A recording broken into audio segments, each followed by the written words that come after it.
welcome back to the NXT Back to the Future podcast, episode 50. My name is David Simmons and I am joined as ever by a man who will take you to the candy shop. He'll let you lick the lollipop. Go ahead, girl, don't you stop.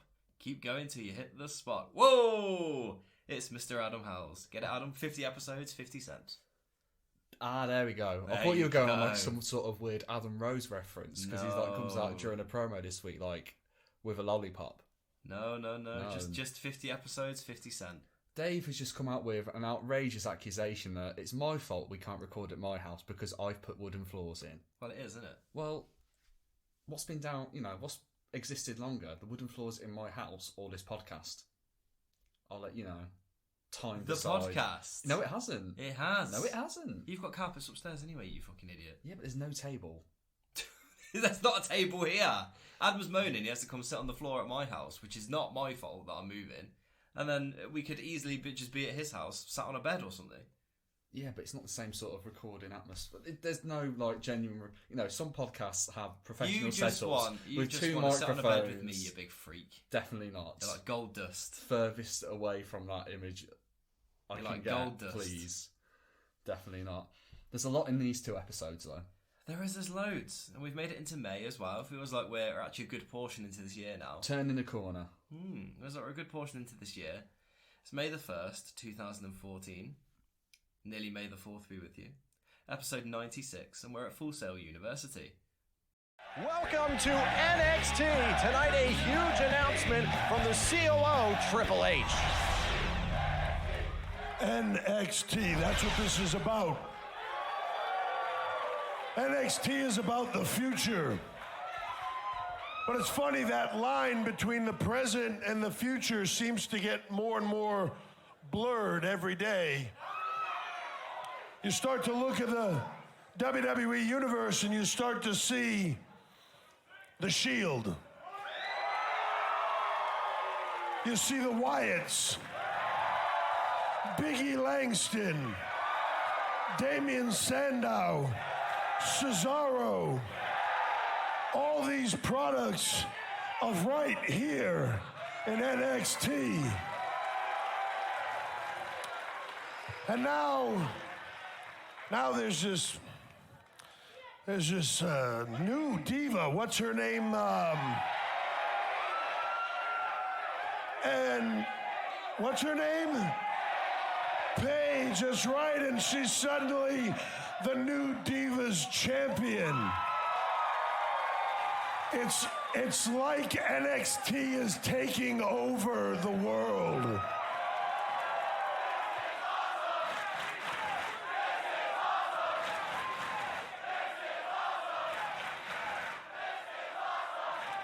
But wait, it gets better. Because on May 29th, there will be a live 2-hour special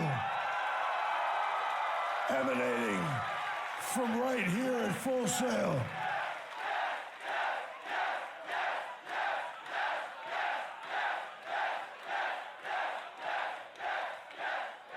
And the name of that special live on the WWE Network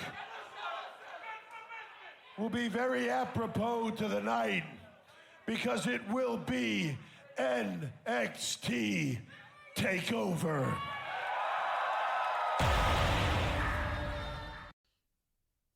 Triple H has a weird voice, but he does announce the first NXT Takeover for May the 29th. He basically raises this and says NXT has been taking over. You can see a lot of NXT's influence in the main WWE product at the moment, with the Wyatts and the Shield and Cesaro and Big E. And then he says Damian Sandow. He does, who's not a product of this podcast. He's definitely not. Very furthest from. To be fair, again, so is Cesaro is also not a product of this podcast. But I mean, each to their own. You could argue Cesaro though, because he's had some incredible performances while at NXT, and he's done a lot for NXT. He was in FCW. Yeah, well, we can say Damian Sandow's done a lot for NXT then in that case. I'd say Cesaro's done more. Yeah, but you can say if he's come down and wrestled, then yeah, Sandow used but to that's come almost down. like accusing Chris Jericho of being a product of NXT because he's appeared on NXT. Well, no, Sandow was featured in at least 20-25 episodes, as has Cesaro's probably featured in about 30. So I'd love to see those stats. Well, it's one of those. I don't think either of them are, but there we go. But it's he must have a cold at this point because he hasn't got a very normal voice. But he does, as noted, announce the first NXT Takeover. Takeover. It's ironic that we're covering the first Takeover as in real life we're really steadily approaching War Games, which is not being branded as an NXT Takeover. It's just being branded as War Games. What, so NXT War Games? It's just going to be NXT War Games, yeah. It's not going to be a takeover. Takeovers are now apparently finished forever. What? Yeah, takeovers are done. So as we're entering the takeover, since when? It's that's what they announced. They've said it's not a takeover event. Takeovers aren't a thing anymore. They're just going to be named shows. So as we sort of go into the era of the takeover, as it were, takeovers have now ceased in the present timeline, which is quite an interesting sort of, again, my favourite word at the moment, duality. The duality of the shows at the minute. NXT 2, which is really, really taking its time to get away from what this product is and sort of was. Yeah. Whilst almost simultaneously, keeping a big hand on what this product is at this moment, which is putting new people on TV, people who aren't split with the main roster. It's really interesting at the moment to compare this to where we are currently with NXT 2.0. There's a lot of similarities between what we're looking at now in 2014 and what we're looking at in 2021. Oh, for sure, yeah. Very, very different.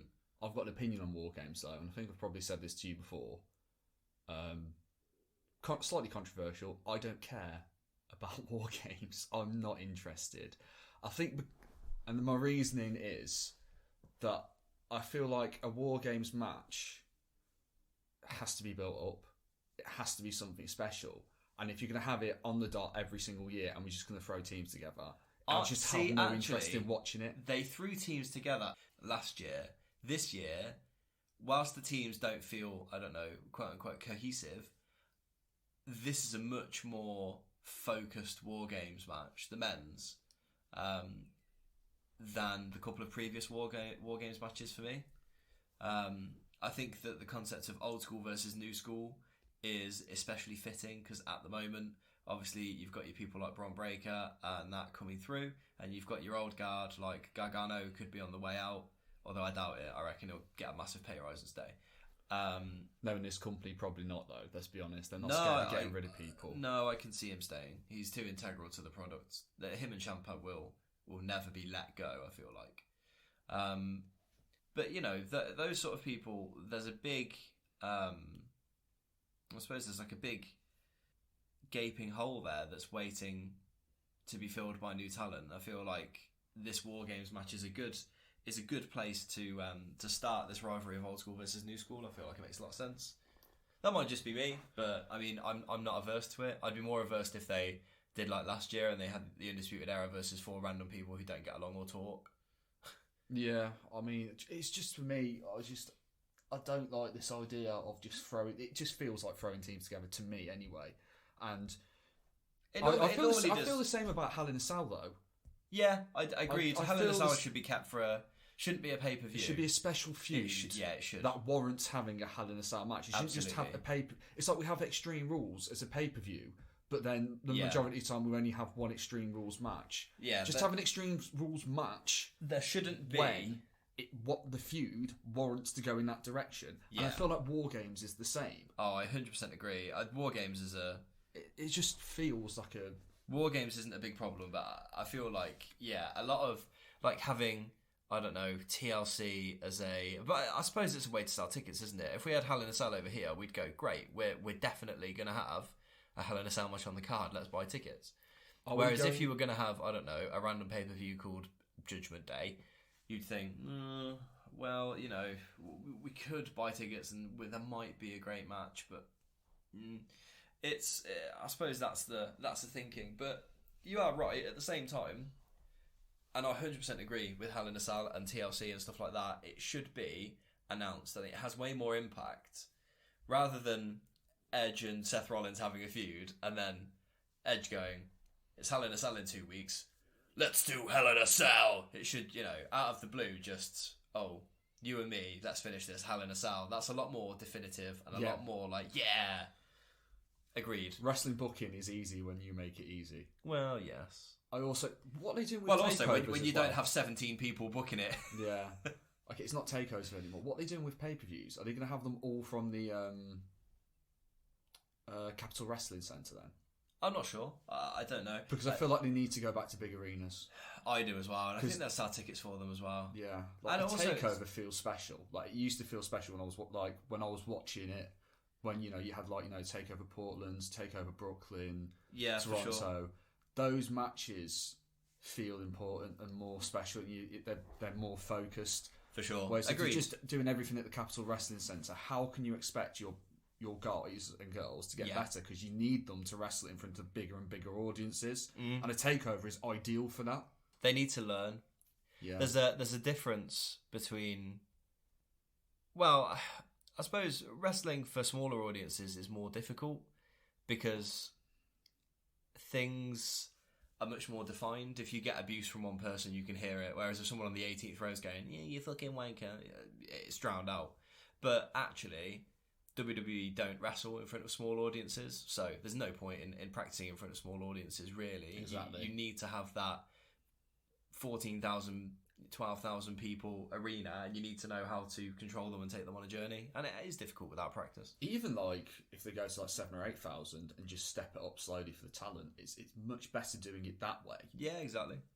Agreed. And that was the whole point of takeovers originally, when they decided to go away from just having everything at Full Sail. Yeah.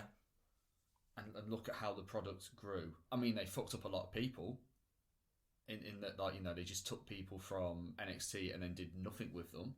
Oh, yes. And I'd love to A lot of people go at through a this couple time, of examples that I particularly hated, but don't worry, we've got plenty of time there's to loads cover of them in them. the future. There's loads of examples of people they've fucked up on this. Yeah.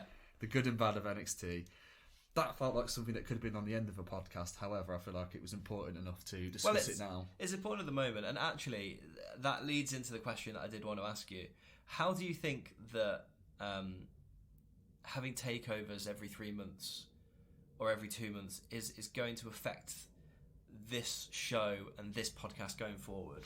What sort of things do you foresee changing, I suppose, from what we've seen In 2014. to what we're going to see going forward in 2014? Yeah.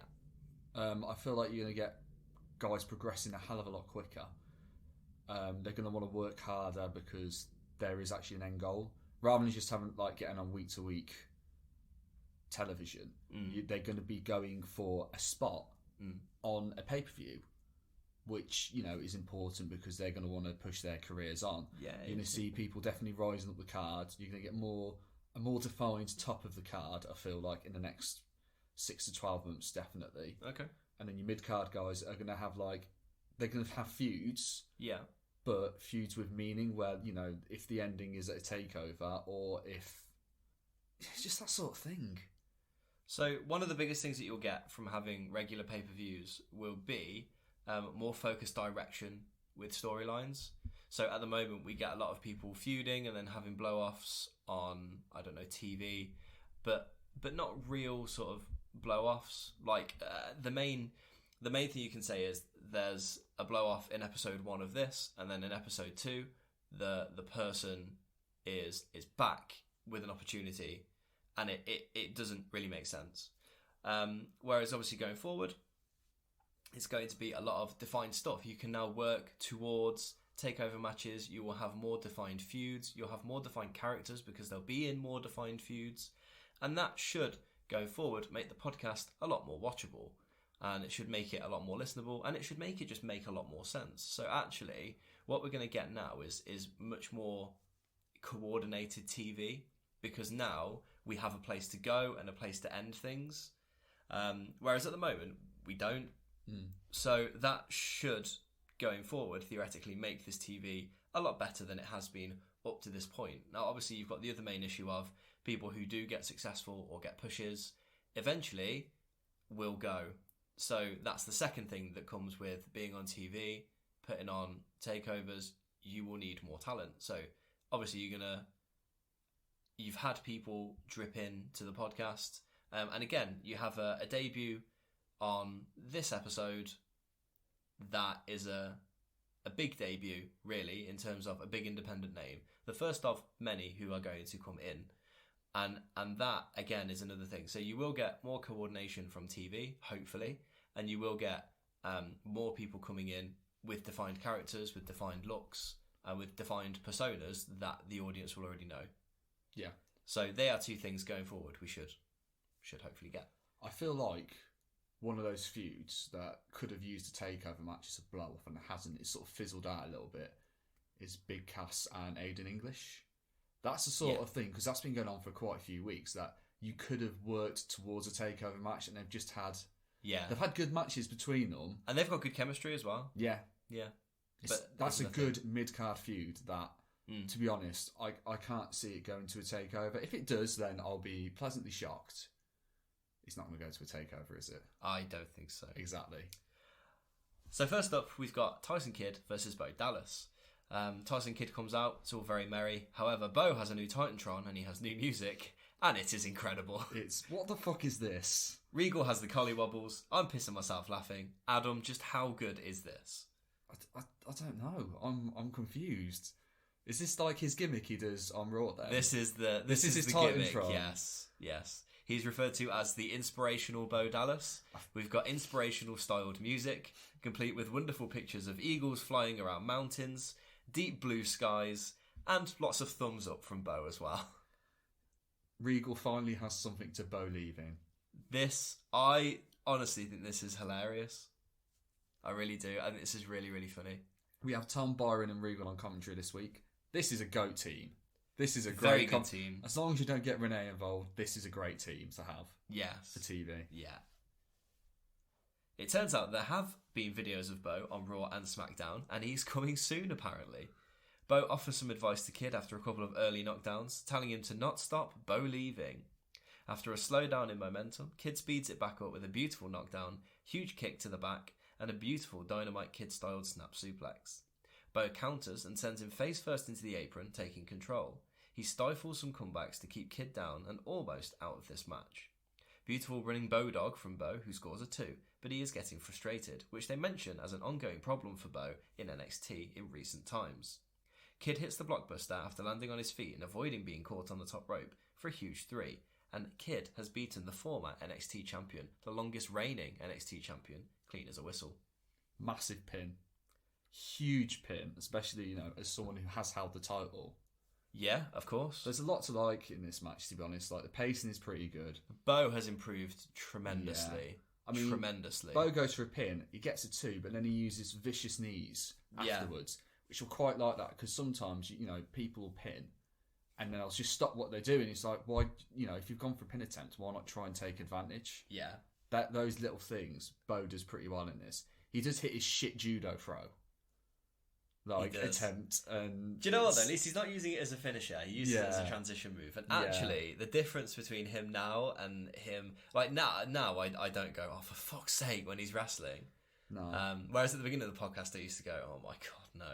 But, this is a product where people come to learn. And actually, he has greatly improved, so I will give him a lot of credit. He does. He definitely is greatly improved. Regal has asked at one point if Tyson is still married. It's lasted a lot longer than he thought. Well, Regal, they're still married today. They're still married today. They're still going well, aren't they? Yeah, they are. Which is great news for them. Fantastic news. After the replays, Bo is fuming in the ring. He accuses Kidd of cheating as the crowd chant, na na na na, na na na na, hey hey hey, bingo. No, they chant goodbye. I was going to go goodbye then rather than bingo. But, they chant goodbye. Obviously, this is coming towards the end of Bo Dallas's NXT run.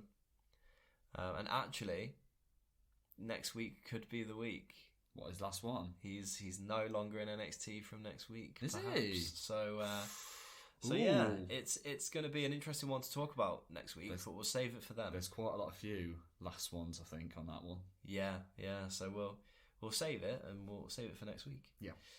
Backstage, Camacho is mad at Adam Rose. Adam Rose pops in and he says, "It doesn't matter if it's NYC, WWE, Hawaii, it's always party time all the time." It's the worst South African accent I've ever heard. It's not. It's him. It's his South African accent. Him. That Yeah, is. but it's you doing it. It doesn't matter if it's NYC, WWE, Hawaii. Do you know what? He is horrible Mate, character. it's great. How dare Camacho say, "You silly little rabbit"? Oh my god, mate. No, sorry. It's Ronda Rousey says, "Camacho, you silly little rabbit." That's Emma's thing. See, I told you, there's not many people writing this TV show. They're out of ideas. They are. It's actually great. And then obviously we have like the Rosebuds run in. One accidentally bumps into Camacho, a man dressed as a superhero. In the worst superhero outfit of all time. Yes, of course. Very bad. But that leads on to later. Bayley says that this women's title tournament is important to her. More important than 10 hugs from John Cena or 5 high fives from Big E. Sasha just says she's in it to win it. Bayley versus Sasha is the first match in this NXT women's title tournament. Talk about a superb start. I hate to say it, but I wish I'd done a counter for the amount of times these two face off, because I went to do the whole, Charlotte wooing, and I got bored of that very quickly. These two face off pretty much every other week. Yeah, it's a lot, isn't it? But it's a lot. Again, they're fantastic, so it's okay. Of course. Sasha gets big boos, Bayley gets big cheers, and these two have ever-increasing chemistry. Early on, Sasha gets caught with the Bayley to belly, but she does escape to the outside. And one thing that really does take it away from this match, she doesn't really sell it, as immediately she comes back in and hits a modified net breaker called the Bankrupt for a 2. Obviously, Bayley to belly, you want to keep that strong, it is her finisher. But she rolls out on the outside, kicks Bayley away, and then just comes back in, doesn't sell it. Yeah. Which really, I know it's a short match, but you've got to make those things count. It's a big moment. There's a lot of nice things in this match, like they hark back to the fact they've had loads of matches. So I think to start off with, Bayley starts to copy Sasha, doing some of her moves, which is quite a nice little touch, and I think the crowd recognise that. Yeah. And they like it. It's also the Bayley Buddies debut. It is the Bayley Buddies debut, you're right, yeah. Yes. How amazing. And the Titantron's slightly different as well. Yes. They're really going for this whole... They're trying to make her, trying to model a character a bit more defined than she has been. Backstabber by Banks, who locks in the bank statement submission for the win. Very short, more to come of these two. First time she uses those two as well. Yeah. Replays of the action as Charlotte celebrates with Sasha. Wasn't a massive fan of this. I think if you're going to have a women's tournament, don't make it 2 minutes long. Don't no-sell Bayley, who's probably the person that with most potential. And yeah, it just didn't sit well. It was way too short. Considering there's a match between two people later who are, quite frankly, awful, that gets at least double, maybe triple the time. Yeah. It I don't know. It just didn't do it. I agree with you on the whole, no selling of the Bayley to belly. That needs to be more emphasised, as you've said. But I think the match itself was actually pretty good. Yeah, I mean, it was short. I enjoyed it. I enjoyed their chemistry they have. Yeah, I mean, it was short, so it was fine. The only problem is you don't want to see either of these women lose in 2 minutes. No, you don't at all. They show a video of Brodus Clay to hype up the title match this evening. Adam Rose comes out and Regal says he's been partying with him and that they've been banned from every Disney park in the world. He says Walt Disney has been spinning in his fridge. Amazing reference. Do you understand the reference? Yeah, we've talked about this before. Yes. He's like frozen. He was frozen, yes.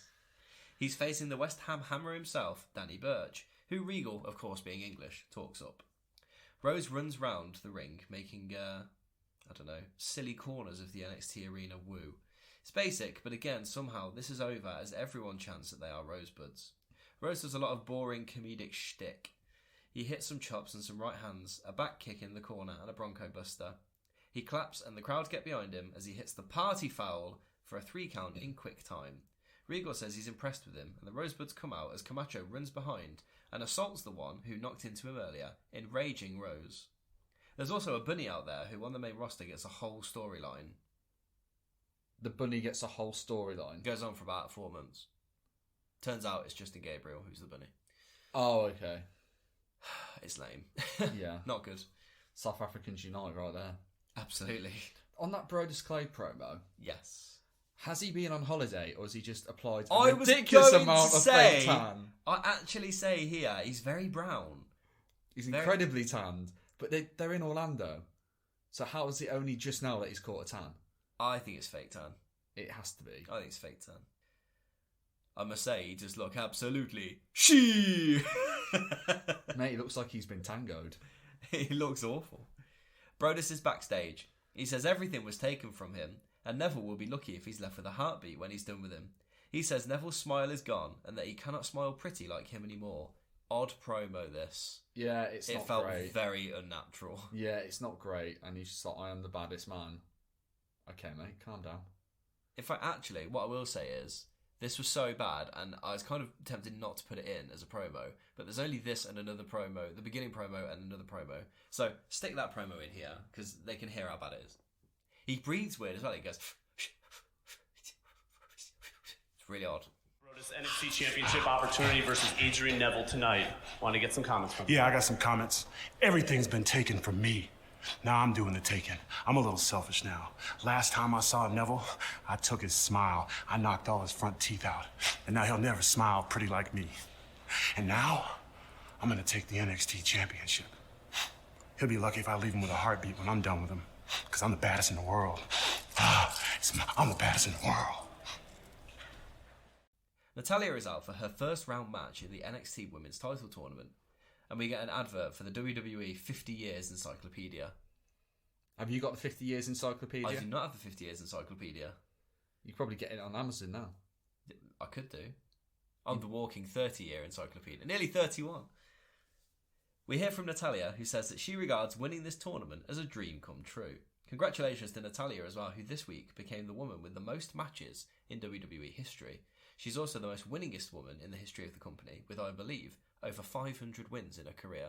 Extraordinary stuff. Is that, like, 2021? That's 2021. She got the most matches? She's just, yeah. Oh, fucking hell, fair play to her. Yeah, exactly. Both records broken within the space of a couple of weeks, actually. That's ridiculous. Yeah, Orton took the men's, and Natalya took the women's. She has been around for what feels like a hell of a long time. And you must give her credit as well, because actually, when you think...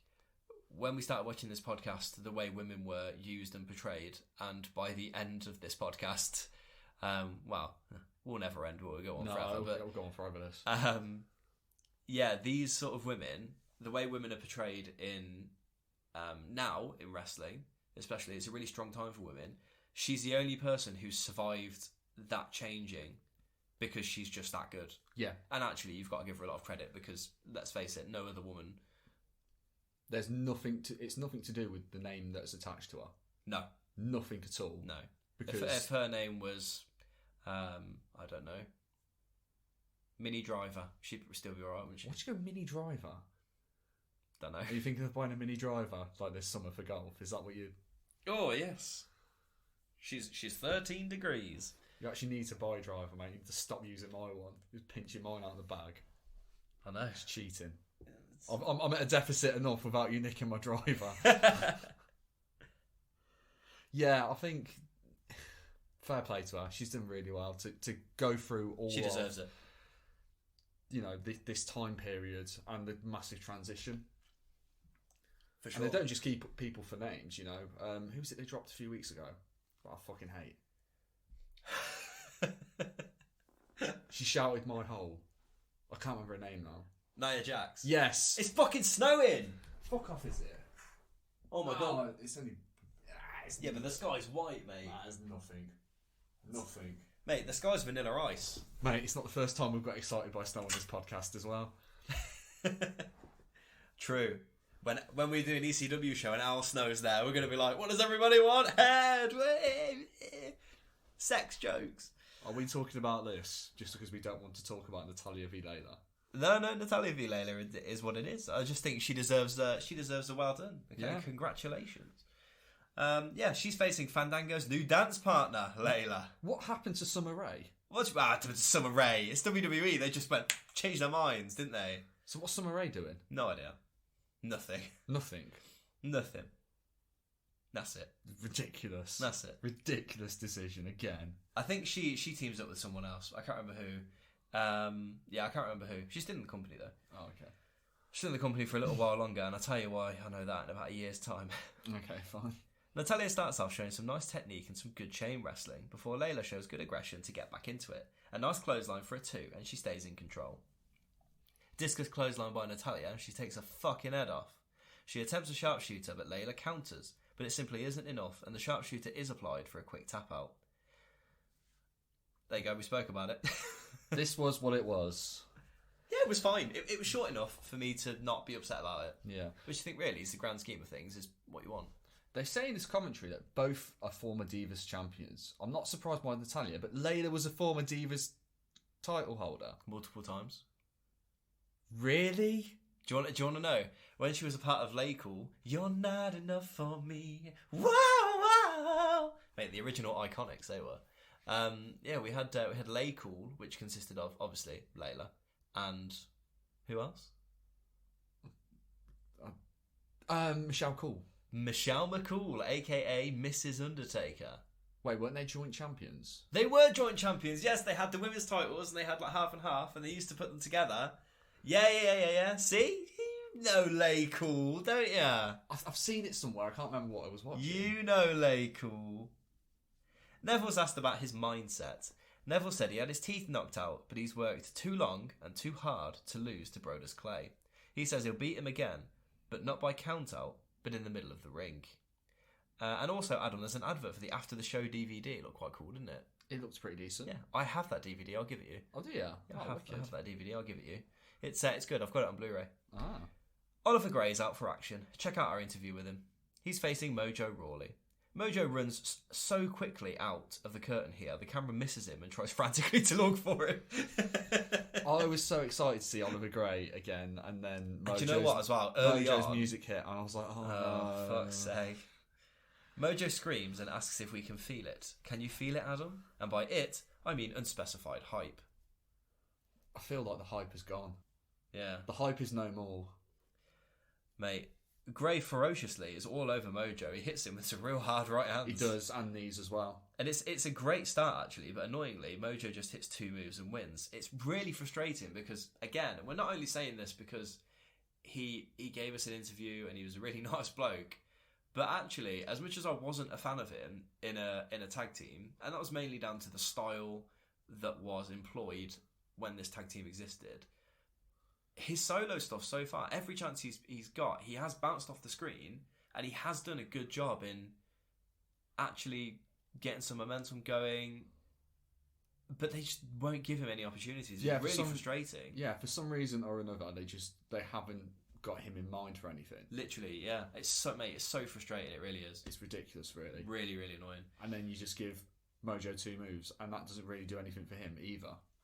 Yeah, because he's not learning, and he's going to get to the main roster, and he's going to flounder. And I tell you now, he bloody will flounder. Yeah. Aiden English comes out and says that he will not suffer fools, and as Mojo is a fool, he will not suffer him.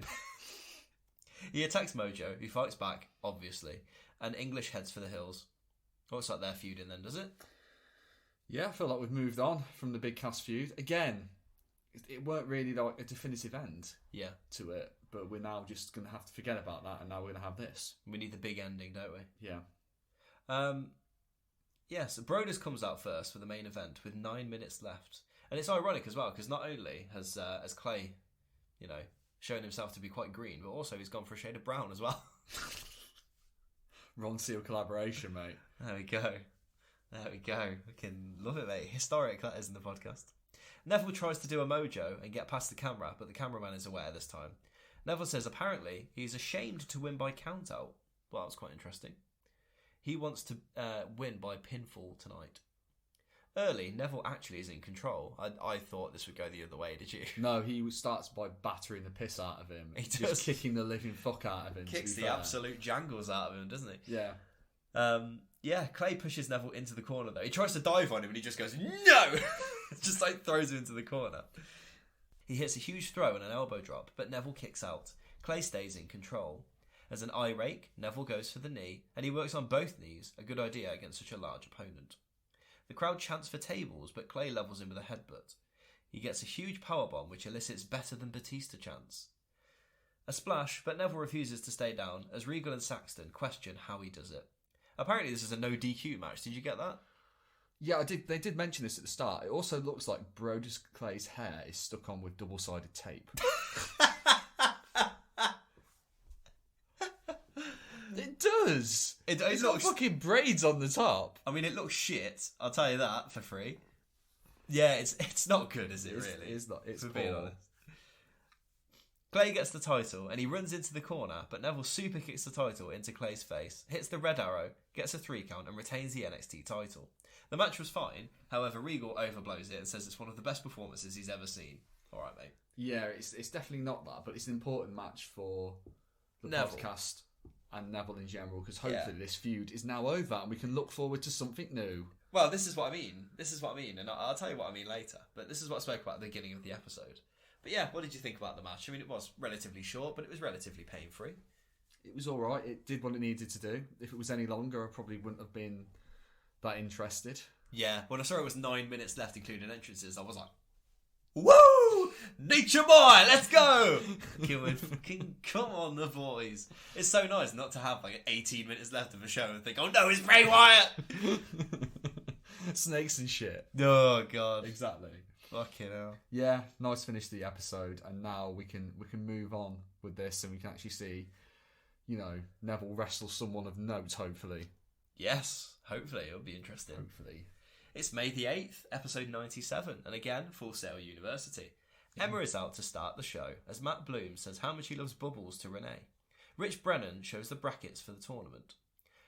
Emma is facing Charlotte, as we hear the tournament finals will be on the NXT Takeover event in 3 weeks' time. Sasha accompanies Charlotte to the ring. Did you enjoy Charlotte's theme music? And after hearing it a couple of times, it's very rock and roll, isn't it? They've changed it ever so slightly, but it's good. It's morphing into... It's morphin' time! It's a little bit rock and roll, We're going jazzy. A bit more flary. There you go. Charlotte bounces off the ropes just like her father before they grapple to open. Charlotte putting Emma into the ropes before Charlotte catches Emma on the ropes and tries to pin her multiple times, but she keeps kicking out. Figure 4 headlock according to Rich, but the rest of us call it a head scissors. Charlotte gets caught by Emma, who then gets a little friend out of her boot, which is her Cobra. She tries to hit Charlotte, but she gets Sasha, who climbs onto the apron, and Charlotte folds her up with a Charlotte's Web for a 3. She pushes her away and celebrates. She wins with a Charlotte's Web. I know. Maybe there's hope for the Blue Thunder Bomb after all, mate. That's it, mate. Maybe there's hope for the Blue Thunder Bomb yet. Next week, the Blue Thunder Bomb is going to pin someone, and I swear to fucking God, I will go mental. Cannot believe it. I can't believe she's actually used it and won. I know. Emma looked so shocked when it happened, though. I know. Like, maybe that wasn't meant to be the finish, but Charlotte was like, no, fuck this. Charlotte's Web, mate, let's go. Lethal finisher, mate. Deary me. It's got like a 5% success ratio. It is like one of those moves in Pokemon where you've got like 5% chance of hitting it. Yeah. Fucking dreadful. Charlotte used Growl. It was super effective. Mate, Charlotte used Mega Punch. Oh, it's missed. Fuck's sake. We see a WWE Network advertisement. Adam, just how much is the WWE Network? Is it $9.99? I believe it is $9.99, sir. Correct. The Legionnaires are here. Sylvester Lafort and Marcus Louis are a brand new tag team on the scene, and they've known each other for years, apparently. I wonder where he was when Sylvester Lafort was trying everything to find someone to team with. Yeah, in the original Fighting Legionnaires, where was he? I know, why did they drop Fighting? He's just not the Legionnaires. At least they didn't call them the Jobbing Legionnaires, it could be worse. Or Legionnaire's Disease. That's quite bad. Imagine if that was their finisher. Legionnaire's Disease. What, the Legionnaire's Disease was their finisher? That'd be something. I had to do a course on Legionnaires. Why? It's part of our work. What, Legionnaire's Disease? No, it's part of... you have to make precautions for it for the cooling towers. Oh, okay. Oh, yeah, I suppose. That's why I brought it up. That's it. They're facing the tag team of El Local and Kalisto. Lucha, lucha, lucha. Debut Kalaxon for Kalisto. Emmanuel Alejandro Rodriguez, born November the 14th, 1986, is a Mexican-American professional wrestler currently performing under the ring name Samurai del Sol.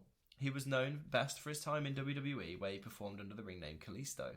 In 2006, he made his professional wrestling debut on the Midwestern United States independent circuit, working under a mask and the ring name Samurai del Sol, which is Spanish for Kalisto? Samurai of the Sun. After establishing himself as one of the top high flyers in the area, he began working for larger promotions in 2011, signing to Dragon Gate USA in 2012. The same year, he made his debut for Mexican promotion AAA, where, in November, he was repackaged as Octagon Jr., the storyline protege of well-known luchador Octagon. He worked for Combat Zone Wrestling, Independent Wrestling Association Mid-South, National Wrestling Alliance, and Pro Wrestling Guerrilla. And in May 2013, he signed with WWE, where he was assigned to developmental territory NXT, renamed Kalisto. In September 2014, Kalisto did something. He did something? He did indeed. Is this redacted? Redacted. Okay. Yeah, he was born in the Pilsen neighborhood of Chicago. He's a second-generation Mexican-American. Though born in the United States, he spent his early years living in Mexico City, growing up a fan of Mexican professional wrestling or lucha libre, especially workers like Tiny Blas, whose mascot is attention, and Octagon, whose in-ring style impressed him. So yeah, he was very, very good. I remember him being a particular standout in Dragon Gate USA, which also at the same time had a lot of people like Ricochet, who was doing some really good stuff in Dragon Gate USA. You had people like Shima, I think some people pronounce it. But yeah, you had quite a lot of the guys who were doing a lot of stuff in Dragon Gate USA and also doing a lot of stuff in PWG. You also had a young Akira Tozawa making his name in Dragon Gate USA. Ooh. As well as also the place where John Moxley blooded his teeth. He did quite a lot of work in Dragon Gate USA, and yeah, he had his infamous feud with Homicide in Dragon Gate USA, I'm pretty sure. He had a couple of really bloody matches. Wow. So yeah, Dragon Gate USA was a real hot spot. Also, Neville was big star in Dragon Gate USA, and also Dragon Gate in Japan. The main problem was Dragon Gate, especially Dragon Gate USA, was quite controversial because people would go and they'd be skinny, and all of a sudden they'd be absolutely ripped to shreds with 8-packs. Yeah, we've talked about Neville before. Yeah, we have. But it, not only him, Ricochet put on about 30 pounds of muscle when going there. Kalisto got in unbelievable shape. Tozawa didn't get in crazy shape, but I mean he was ripped. Much better shape than he's in now. And there was a lot of controversy behind Dragon Gate USA. I think people just suspecting there was a lot of juicing going on, me being one of them. You only have to look at the people who went in and came out. They were like fucking ultra athletes. It was crazy. Yeah. Also, Blood Generation versus Do Fixer. If you have not seen that match, I believe it's free on the Ring of Honor YouTube. And Meltzer gave it 5 stars. It was at a Ring of Honor show, and it was absolutely amazing. One of the best matches I've ever seen. I'll send it to you to watch on nights tonight. It's brilliant. Please do. I need stuff to watch on nights. It is absolutely... Have you watched the match I sent you 3 weeks ago yet? Oh, John Moxley and... You watched that yet? About... No, I ain't had You're time. a cunt, mate. Fuck you. You need to watch that tonight. I'm not going to send it to you otherwise. Send me that one first, then. Alright, I will send it to you first. Okay. But yeah, after signing with WWE, Del Sol wrestled his farewell match for his longtime home promotion AAW on June 28th, where he and Colt Cabana were defeated by the Irish Airborne Dave Christ and Jake Christ. So yeah, now he belongs to us. Woohoo! He's here on the podcast. Interesting matchup of 2 new tag teams here and a debut in Kalisto, who's very exciting. El Local gets beaten down by the Legionnaires, who corner him and stop him getting Kalisto in. El Local's literally in this team to take a beating. That's pretty much it, and I feel like this is the almost like the tag team of Adrian Neville and... It is. Yeah. It is. Yeah. Have one person portrayed in there to be a loser, basically. Yeah. He gets to Kalisto. He's in with a crossbody. Springboard spinning crossbody, Salita del Sol, some kicks, a springboard kick to the head, and a 3 count. An electric debut for Kalisto. What did you think of him early on? Great debut. Incredible. Gorgeous to watch. There is a lot of snow. There's a lot of snow. I'm looking out of that window now. Oh, fucking hell. I thought we had to drive back. Yeah, great debut, mate. Great debut. Can't wait to see what they do. I just wonder, are they going to keep El Local? Do you want to know? No, I feel like they don't, but I'm going to leave it. Okay. I'm going to be surprised, or not surprised, probably not surprised. Let's leave it there then. Yeah. Camacho is out for action next, and he's facing a Rosebud after Adam Rose tries to pump him up backstage. Basically just telling him, it's party time. Sorry. It's party time all the time. Who is it, Dave? Who do we have? It's Captain Comic. Captain Comic. Now, Captain Comic is out for action. Any guesses who Captain Comic is, Adam? Is he an actual wrestler? He's been on the podcast regularly at one point. Regularly at one point? I don't know. Is it? Oh, God. Dempsey. It's not. Oh, is it not? Is it someone like that? It's... Go on, you have to tell me. It's... Okay, so, back in June, WWE released almost a dozen superstars, personalities and referees. We lost 2 of 3MB, Teddy Long and an elder statesman JTG, among others. Now, following a $14.2 million quarterly loss, WWE is at it again. The first victims, huge superstars like, well, you've probably never heard of these guys.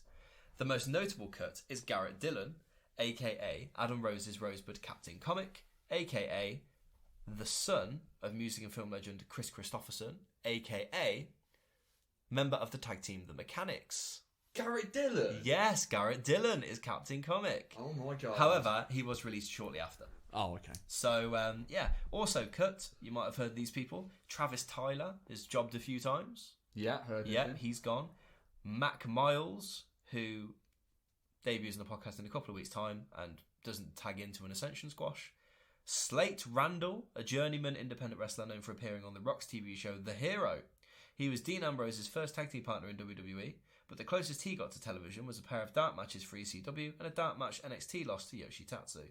And Danny Jax, who is a developmental diva. If you Google Danny Jax WWE, all you get is news reports about her being fired. Fair enough. So there you go. Yeah, so this is Garrett Dillon. In a mask. Garrett Dillon in a mask. Okay. Absolutely. He hasn't got barbecue sauce. No barbecue sauce, no Sylvester Lafore. And actually, when you strip all that stuff back, is he really worth keeping? Probably not. Exactly. Captain Comic basically gets his ass kicked. The end. Camacho goes to walk away, but he does come back. But Adam Rose comes to help him and clear Camacho away. We head to the commentary desk as they discuss the brackets. We only have Alexa Bliss and Alicia Fox left, and it's next. I was going to ask about this commentary desk. Has Renee now replaced Alex Riley? No, Alex Riley does come back, I believe. Oh, okay. He's probably on main roster TV or like a house show loop or something. Oh, okay, fair enough. Generic promos from both women. Kevin Dunn's favourite humans out first, followed by Alexa Bliss. Debut klaxon for Alexa Bliss! Yay! Alexis Joanne Louise Kaufman, born August 9th, 1991, is an American professional wrestler. She's currently signed to WWE, where she performs on the Raw brand under the ring name Alexa Bliss. In 2013, she signed her first contract and was assigned to the Performance Center and developmental brand NXT. She made her main roster debut on the SmackDown brand later becoming a 2-time SmackDown Women's Champion and the first woman to hold the championship twice. She was transferred to Raw a year later and would go on to be a 3-time Raw Women's Champion, with her initial reign making her the first woman to win both Raw and SmackDown Women's titles. She and Nikki Cross are also the first 2-time Women's Tag Team Champions in WWE history, making Bliss the second Women's Triple Crown Champion. In 2018, she won both the second Women's Money in the Bank ladder match and the first Women's Elimination Chamber match. Wow.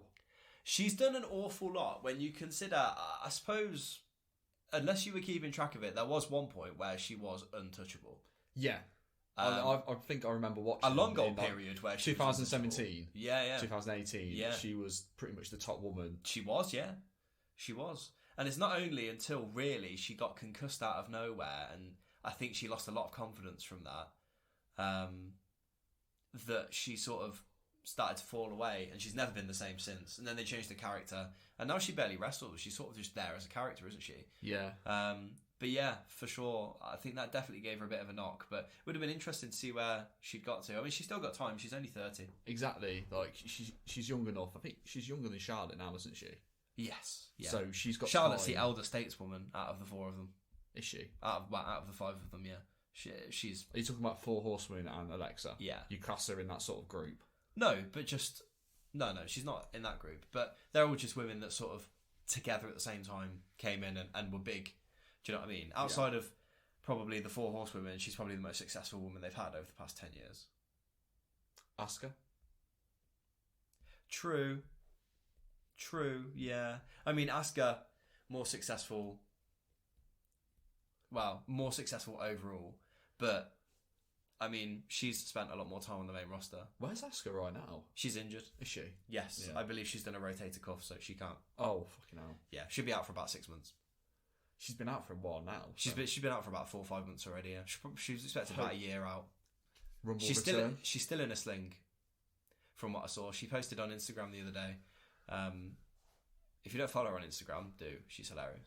But I think she posted a video of herself the other day, and she's still in a sling. So I can't foresee her returning at the Royal Rumble. If I'm honest. Unless that video was quite old, but I don't think she's that sort of person to do silly teasing videos. I just think she's quite hurt. So yeah, I mean, Alexa, she's done what she's done. She's done a lot. And it's quite interesting. I will say she's had a song written about her by Bowling for Soup. It's a great song. Who are a favourite band. It's a great song, man. And she's been an avid fan of Disney since the age of 3. She attributes that to her family's annual trips to Walt Disney World, despite their low income at the time. She enjoys cosplaying, which has seen her inspired by many wrestling outfits, such as Freddy Krueger, Harley Quinn, Iron Man, The Riddler, Supergirl, and Chucky. She also supports her hometown Columbus Blue Jackets. She cited Trish Stratus and Rey Mysterio as her main influences in wrestling. She was previously engaged to fellow wrestler Matthew Adams, better known by Buddy Murphy, who they ended their engagement in 2018, but remain friends to this day. She had a pig named Larry Steve, whom she shared with Adams, but the pig died on May the 25th of this year. As of February 2020, she had started dating American musician Ryan Cabrera, and they became engaged on the 14th of November 2020. Ryan Cabrera is 39, 9 years, but yeah, he's basically just a shit American singer. He is, mate. He's definitely nonster up. Seriously, I'm not even joking. He's nonster up. Nonster up's probably yeah. It's definitely not. She's 20, so what? He's gone for her because clearly she fancied him when she was younger. No, that's what I mean. Pro Wrestling Illustrated ranked her number 2 of the top 100 female wrestlers in the PWI Women's 100 in 2018. Who was number 1? Oh, in 2018? Yes. Probably Asuka. More than likely. 2018. Oh no, it was Ronda Rousey. I mean, I can't argue. She had a great year. Do you want to know who was number 1 in our... Well, do you want to know the top 10 from where we are in the podcast now? Yeah, may as well. Number 1, Paige. Number 2, AJ Lee. Number 3, TNA stalwart Gail Kim.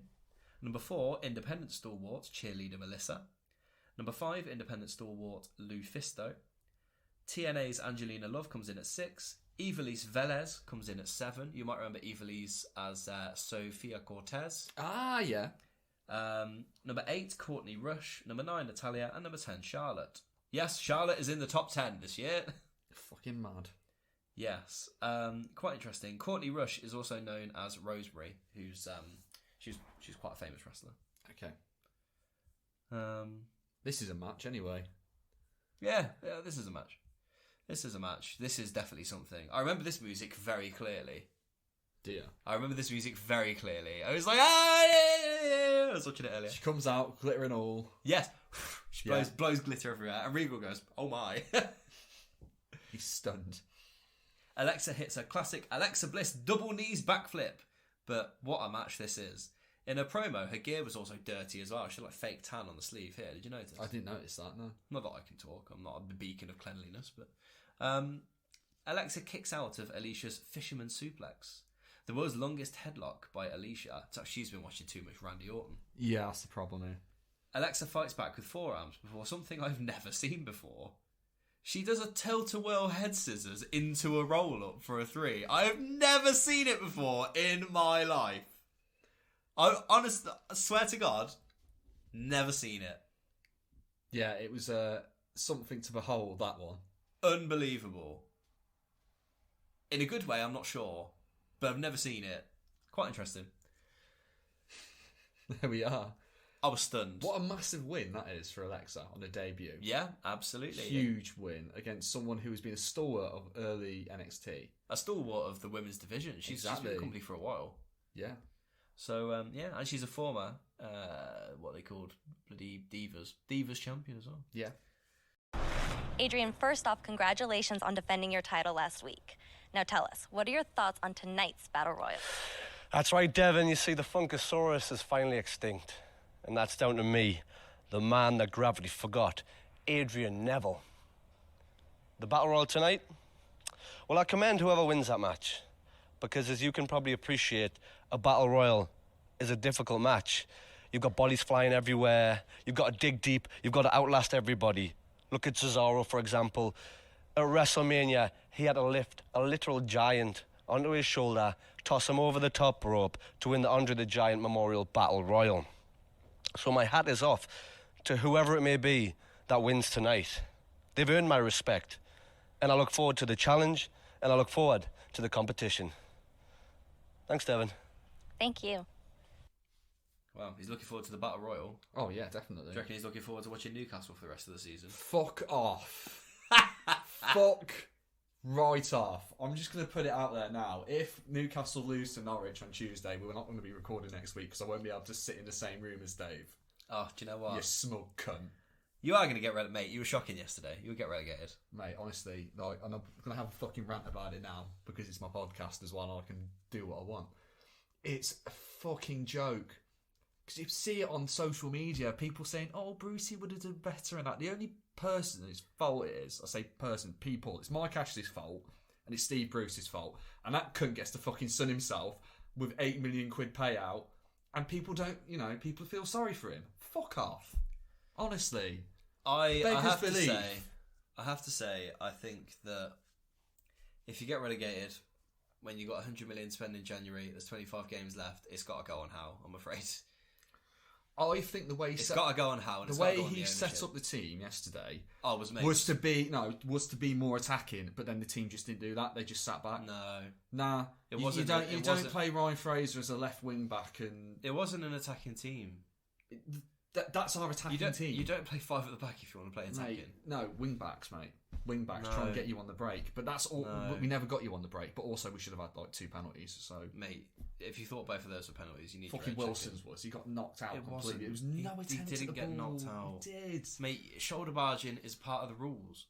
That's bollocks. It's not. It's not. It's the rules, mate. Bollocks. If that had happened to Arsenal, you'd be fucking raging. Look them up, mate. It was 50-50. They were running with each other, and they ran into each other. Nah, they did. There was no running into each other. Wilson did not run into him. Tavares is quicker anyway. Doesn't matter. Wilson had the ball in the box. It was a shoulder barge. It was nothing. Nah, bollocks. Now, Adam, it's a number 1 victory royale. Yeah, NXT, we about to get down. 10 eliminations on the board right now. Just cleaned out the wrestling ring. My tag team partner just got downed. I rescued him. Now we're heading southbound. Something. Yeah, Lauren would appreciate that if she listened to the podcast, but... Mate, it's Battle Royale action time. It is. I love how mere moments ago, and this is what I meant earlier, Neville is going, yeah, I've vanquished Brodus Clay. He's gone. I've beaten him. That's it. And he's in this Battle Royal. Yes. If he wins this Battle Royal, it'll be facing him again. Oh. It's ridiculous. Absolutely ridiculous. But say no more. SNM. In true NXT Back to the Future podcast, I will do the rundown. Because, any Battle Royal / Royal Rumble, that's worth its salt is covered by Adam Howells. That's it, mate. So, basically, we have a footload of people in, and you'll hear their names as they slowly get eliminated. Now, hold on a minute, player. Before that, go on. I will say, Mojo gets an entrance, and he makes the most of it by cramming about 5 minutes worth of annoying behaviour into 25 seconds. Sami Zayn also gets an entrance to a pop. However, Kidd runs in with no entrance. Did you see this? I didn't see Kidd running with no entrance. Kidd comes in during Zayn's entrance and just climbs in the ring. And then, you've got bloody thingy. Xavier Woods just points at him and goes, when he gets in the ring, just points at him. Very strange. Were they short on time, do you reckon? I don't know, I'm not sure. Maybe they were short on time. He probably might have needed a piss. Possibly. Sami Zayn also gets an entrance to a big pop. And, yeah, Bo Dallas's new entrance is here in force, and it rules. And there's a woman who just screams during his entrance. I feel like she's screaming in pain. She's just screaming like a banshee, and that just goes with it brilliantly as well. Yeah. Matt Bloom picks his winner already. What did he say? He picked Baron Corbin. Fair play to him. I mean, Corbin maybe he's going to get a push. We don't know. Yeah, who knows? Let's wait and see. Here we go. We start the action here. People are chanting for Yoshitatsu. Come on, mate. I love Yoshitatsu. You know, if you don't love the Yoshitatsu's gamer-themed entrance, then you're just not human. It's something to behold. We've got a Yoshi fan here. Yes. Oliver Gray is sadly the first to get eliminated. He's eliminated by Brodus Clay. I was pissed. Yeah, I know.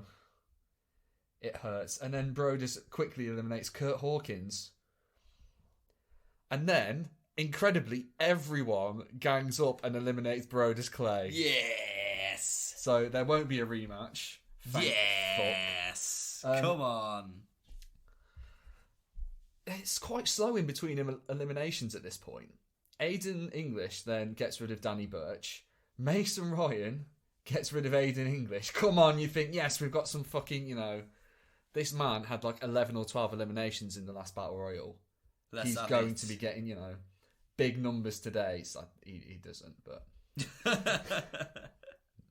Sylvester Lefort and Kalisto are out next. They're trying to eliminate each other. But I think it's Jason Jordan who comes over like unannounced and just dumps both of them out. That's 2 for Jason Jordan then, in one go. Xavier and Camacho are chopping the living fuck out of each other in the middle of the ring.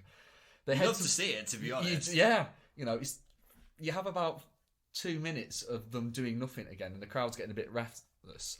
But then, you know, them actually chopping each other gets the crowd G'd up. They both go sort of towards the edge of the ring. Xavier lifts Camacho over, but then gets dragged over, so they just eliminate each other. So it's just a pop for nothing, really. Jason Jordan from nowhere gets rid of Mojo Rawley. Hype has not saved this man. And you think, if Jason's on a roll, that's 3. He could do something, but then Baron Corbin comes over and gets rid of him. There you go. Bastard. Matt Bloom's pick, though. Yeah, but then Bo Dallas comes, eliminates Baron Corbin, with Matt Bloom shouting in the background, in pain, my pick, my pick. My holds! Give me back my holds! Bo Dallas then eliminates Yoshitatsu, which sends the crowd nuclear. Yes. They weren't happy with this one. And then eliminates Mason Ryan, and I'm now nuclear. Bo absolutely snaps. He eliminates all the big lads, mate. Ruins everyone. And Big Cass as well, he gets rid of. He does, yeah. He eliminates all the big lads. He then goes to eliminate Tyson Kidd, but Tyson reverses it and eliminates Bo. There's a thank you Tyson chance. But we're now down to the final 3. Amazingly, you have Tyson Kidd, Tyler Breeze and Sami Zayn left in as your final 3. As your final 3. Good final 3 at that. A great final 3. You know, start fighting between them.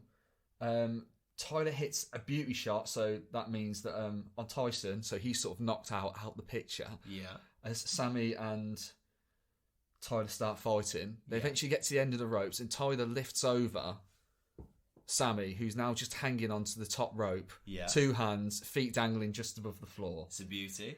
Eventually, Tyson gets involved, and he's flipped over by Tyler Breeze. So they're both hanging down from the top rope, outside with their feet dangling. Yeah.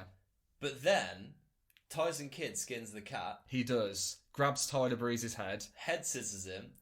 All 3 men fall to the floor. Yeah. Crazy finish, Adam. Incredible finish. They show slow-mo replays, and even on slow-mo replays, you can't tell who's hit the floor first. No, I disagreed. On the slow-mo replay, Tyler Breeze hits the floor last. Do you reckon? By a mile. Okay, I couldn't Which is see why that. they only show it once. Yeah. So now the 3 of them are just like stood around arguing. There's refs everywhere. Carnage ensues. What are we going to do, Adam? Behold the king of kings. I've got a cold, dogs. Da-da. Da-da. On Da-da. your knees, boy. Do-do. All hail. Bow down to the king. Bow down to the Bow down to the... He chased him red as he walked from the place. Triple H comes out, and you can stick his promo here. Yeah. Literally everything is on the line for these two superstars.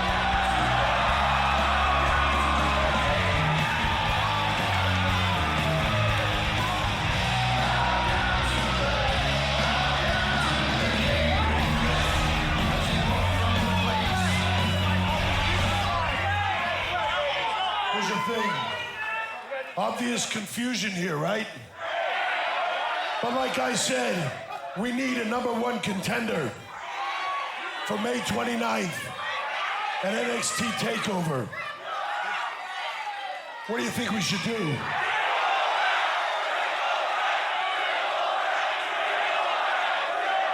I'm sorry, what do you think we should do?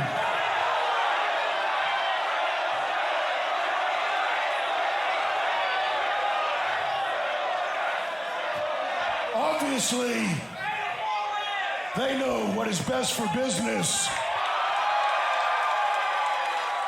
Next week, in this ring, there will be a triple threat match.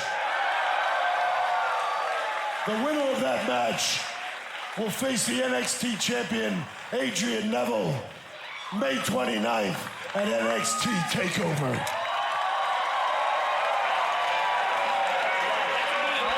Good luck, yeah. In their dreams. You must do right. That's what an NXT select for your life. Come on. And there it is, Adam. Next week, it's a huge triple threat match featuring 3 actually good wrestlers, and it goes over 15 minutes. Does it? Get the fuck in. Let's go. This is going to be a good match. Let's go. And that just leaves me with, who's your pick? Who's my pick? Who's your pick? You've got to pick Sami Zayn. You've got to pick Tyler Breeze. You've got to pick Tyson Kidd. Who are you picking? Tyson Kidd. You're going to pick Tyson Kidd? I'm picking Tyson Kidd. He's got more momentum. I only have...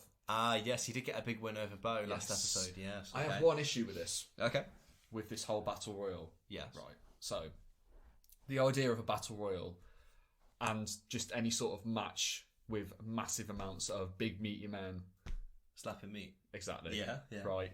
You want them to be probably like the strongest in there, so you want to get a few eliminations in from the people that are there. Yeah. You want them to look strong, so by the time they are announced as the winner, yeah, they feel important. You feel like the right person has won. Agreed. Yeah. To get to the final 3, only Tyson had an elimination, and it was one elimination. That was it. Lovely point. Lovely point, sir. Well done. There we go. That was a great point. Sammy did nothing. Tyler did nothing. They just hid in the match. Yeah.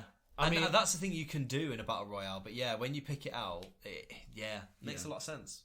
See? Ridiculous. There we go. I mean, I have... Should have been Big Cass, Mason Ryan. Exactly. No, Jason Jordan had 3 eliminations. Should have been Double J. Yeah. Jeff Jarrett. J-E. Double F. J-A. Double R-E. Double T. Jeff Jarrett. Should have been Jeff Jarrett.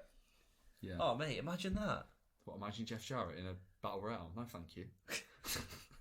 Fuck that. Mate, you can see him versus China in a bunkhouse brawl if you feel like it. I really don't want to see that. Are you sure? You're probably going to send it me. You can go back and do it. Fuck off, mate. Yeah, so there it is. We're set up. And this is the first time we're set up, really, with a massive main event like we were both looking forward to. Because actually, what they've done is now they've got something to build for, you've got a triple threat to set it up. Yeah. Exactly what you want. So yeah, just a quick one before we do Star of the Show and we wrap up. We are very excited for the flashback special. Adam was so excited he watched it this week. I did. I literally watched like an hour and a half. We're at Sunday today, and Dave called me this morning saying, like, asking like what time we're recording. I said, look, I'm up to Rey Mysterio versus. Rey Mysterio's not an NXT, you mental bastard. Exactly. Yeah, so what we'll do is, I just feel like it's a nice place to cut. So what we'll do is we've only got next week's episode, and then there's an episode that we're not going to watch, which is basically just a flashback of NXT. We don't want to watch that. You're doing a flashback of NXT? Yeah, basically. In the middle of the year? It's what you can expect at NXT Takeover. Don't want to watch it. No. So it's going to be 2 episodes for us to watch next week, so that's 1 episode. The week after will be Takeover, and then after the first Takeover, that's when we'll do the special. Oh, okay. I just think that would be better in terms of doing a special because I'm going to have to watch it again because I'm not going to remember it in like... You've taken notes. Yeah, but... We can't not get that in. No, exactly. No, it'll be fine. You'll be fine. But what we're going to do, I just think if we watch... Because now we're on the road to Takeover. We're excited. I'm excited for it. I don't know if you are. Yeah. I'm really excited for it. Do the road to Takeover. Yeah, do the road to Takeover. So basically just 2 episodes, then it's Takeover. So that's going to be next episode and the episode after. And then the episode after. So 3 weeks' time is when we'll do the flashback special. Wicked. So, yeah, just think that makes a lot more sense. It's a logical place for us to stop. If we stop now, it's kind of just in the middle of nothing.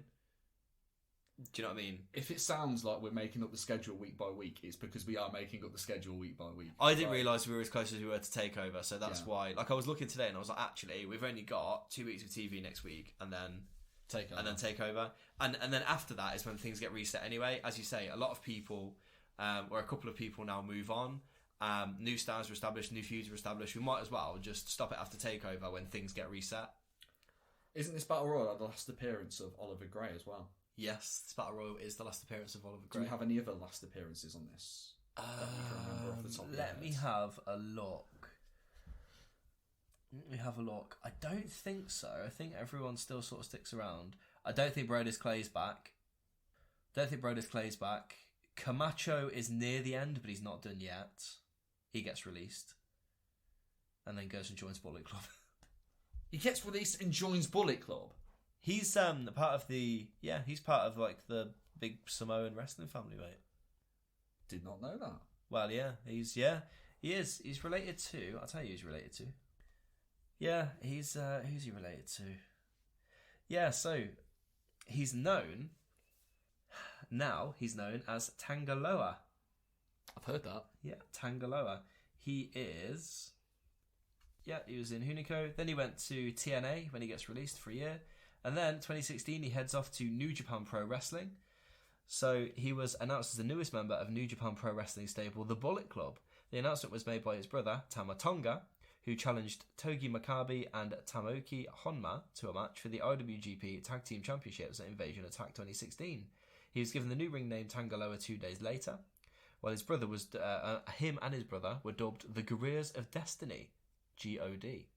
They are former IWGP Heavyweight Tag Team Champions. He is 7 times actually. Him and Tamatonga have been tag champions. He won the World Tag League in 2020 with Tamatonga, and he won the Open Neverweight. Sorry, I've said that wrong. The Never Openweight 6-man Tag Team Championships 3 times with Bad Luck Fale and Tamatonga twice, and Taiji Ishimori and Tamatonga once. In 2019, he was ranked 97 in the top 500 singles wrestlers in the PWI 500, and he was ranked number 6 of the top 50 tag teams in the PWI Tag Team 50 in 2020 with Tamatonga. He's also a former TNA Gut Check winner and a former Ring of Honor Tag Team Champion, again with Tamatonga. So, yeah, he is a second-generation professional wrestler. His father, Tonga, was a professional wrestler known as Meng or Haku. Meng, or Haku as he was formerly known, has gone down as arguably the toughest professional wrestler of all time. What a lineage that is. Yeah, he has a biological sister, Vika, and adopted brothers Alipat and Taula are also wrestlers. Currently, all 3 brothers, as well as cousin Simi Taoka Fale, wrestle together in New Japan Pro Wrestling as part of the Bullet Club stable. The Anoa'i family, such as the Usos, The Rock and Roman Reigns, are considered family to the Tongans despite no blood relation, after Peter Maivia helped train his father Haku, and the close bond the family shares with one another has labelled them family. Fucking hell. What a massive family that is then. Even though they don't consider themselves family, well, they're not blood per se. But they consider them family. But they are, yeah, it's like Brian Pillman being a part of the Hart Foundation. He's not related by blood, but he is part of the Hart Foundation. They consider him family. Yeah, it's really, really interesting. But you can see, I mean, his brother, who was adopted brothers? Let's have a look. Yeah, Tamatonga is his adopted brother. And Taula, who wrestles as Hikuleu. Hikuleu is like fucking 7 foot tall. The kid's an absolute beast. Fucking hell. Before you go into a deeper and more random tangent than you already are, who's your star of the week? Oh, who's my star of the week? Yeah. Who's my star of the week? I feel like it's a difficult pick this week because there's quite a lot of... There's a lot of good stuff on this show. Yeah, there's a lot of good stuff. Like, the 2 episodes were really good. Personally, I'm going Tyson Kidd.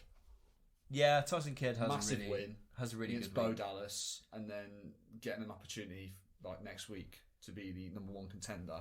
He's built himself back up since coming back from injury. Really done well to build himself.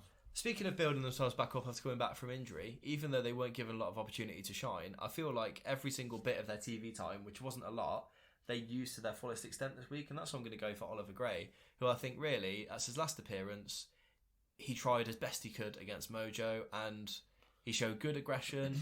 He's got himself in fantastic shape. He's come back. He's been away from his family, and he deserved a lot better than what he got in these 2 episodes. So I'm going to give it to him. 100%. Yeah. I'm going to give it to him. Yeah. So, there we go. You can find us on social media. NXT Back to the Future Podcast, at NXTBTTF on Twitter, facebook.com/NXTBTTF. You can find us on YouTube. Just type in NXT Back to the Future Podcast. TikTok, all of those things. Yeah, we're there. Adam, can these lovely people leave us a review? I hope they would. Can they please leave us a review? Yeah, you can do that. You can find us on iTunes. They accept reviews. Why don't you leave us one? You can say, hey, this podcast's great. You can say, this podcast's all right at a push. You can even say we're shite. Just leave us a review, and that'll help us get better and better, and your feedback really means a lot. DM us on Twitter, tag us on Facebook, just tell us how you're feeling. That's pretty much it. Absolutely, exactly. Right. So, you can join us next week for Back on Track, seeing the Ascension in action, the semi-finals of the women's tournament, a huge number 1 contenders triple threat match between Kidd, Zayn and Breeze, and Bo Dallas must defeat a special challenge or leave NXT for good. Oh my god. Who's he going to be facing? Is it the Great Khali? Do you want me to ruin it for you? No, Okay. don't ruin it for me. Okay. Camacho and Rose square off, and Adrian Neville is in action before Takeover. All that and so much more. But for now, from me, Dave, Me, Adam. we are out of here. Adam, let's go play in the snow. Bye.